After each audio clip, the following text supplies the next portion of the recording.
காரை ஒப்படைத்தால் டிடிஎஃப் வாசன் மீண்டும் அதே குற்றத்தை செய்ய வாய்ப்புள்ளது என்று நீதிபதி தரப்பில் தெரிவிக்கப்பட்டிருக்கிறது. இதுகுறித்தான கூடுதல் விவரங்களுடன் இணைகிறார் எமது செய்தியாளர் மதிவாணன். வணக்கம் மதிவாணன். தற்பொழுது டிடிஎஃப் வாசனிடம் காரை ஒப்படைக்க நீதிபதி அவர்கள் மறுப்பு தெரிவித்திருக்கிறார். இதுகுறித்தான விவரங்கள். வணக்கம். தனது காரை ஒப்படைக்க கோரி மதுரை மாவட்ட நீதிமன்றத்தில் டிடிஎஃப் வாசன் வழக்கு தொடர்ந்திருந்தார். அந்த மனுவானது தற்சமயம் தள்ளுபடி செய்யப்பட்டிருக்கிறது.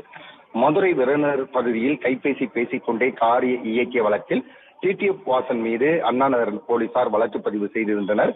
அப்பொழுது அவர் பயணம் செய்த காரியம் பறிமுதல் செய்து வைத்துள்ளனர். தற்சமயம் பறிமுதல் செய்த அந்த காரை உடனடியாக ஒப்படைக்க வேண்டும் என மதுரை மாவட்ட நீதிமன்றத்தில் வழக்கு தொடர்ந்திருந்தனர். கார் மறு உருவாக்கம் செய்யப்பட்டு இருக்கிற காரணத்தினால் தற்போதைக்கு தர இயலாது என போக்குவரத்து துறை சார்பாக தகவல் தெரிவிக்கப்பட்ட காரணத்தினால் அந்த மனு என்பது தள்ளுபடி செய்யப்பட்டிருக்கிறது. அதே சமயம் கடந்த மே மாதம் 15ஆம் தேதி சென்னையில் இருந்து திருச்செந்தூர் நோக்கி காரில் யூடிடி பாசர் டிஎஃப் வாசன் சென்ற போது மதுரை வண்டியூர் டோல்கேட் பகுதியில் சென்ற போது அஜாக்கிரதையாகவும் பொதுமக்களின் உயிருக்கு ஆபத்தை ஏற்படுத்தும் விதமாகவும் செல்போனில் பேசிக்கொண்டே காரை ஓட்டியதாக பிணையில் வெளிவர முடியாத வகையில் 8 பிரிவுகளின் கீழ் அவர் மீது வழக்கு பதிவு செய்யப்பட்டிருந்தது.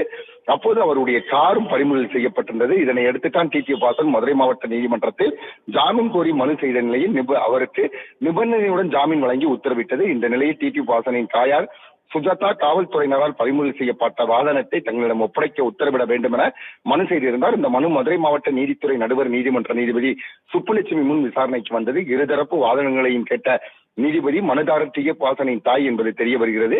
குற்றம் சாட்டப்பட்டவர் ஏற்கனவே இதுபோன்ற குற்றச்செயல்களில் ஈடுபட்டுள்ளார். குற்றம் சாட்டப்பட்ட நபர் வாதனத்தை பயன்படுத்தினால் அதே போன்ற குற்றத்தை மீண்டும் செய்ய வாய்ப்பு இருக்கலாம் என நீதிமன்றம் கருதுவதால் காரை ஒப்படைக்க உத்தரவிட முடியாது என கூறி இந்த மனுவை தள்ளுபடி செய்திருக்கின்றனர். தகவல்களுக்கு நன்றி மதிவாணன்.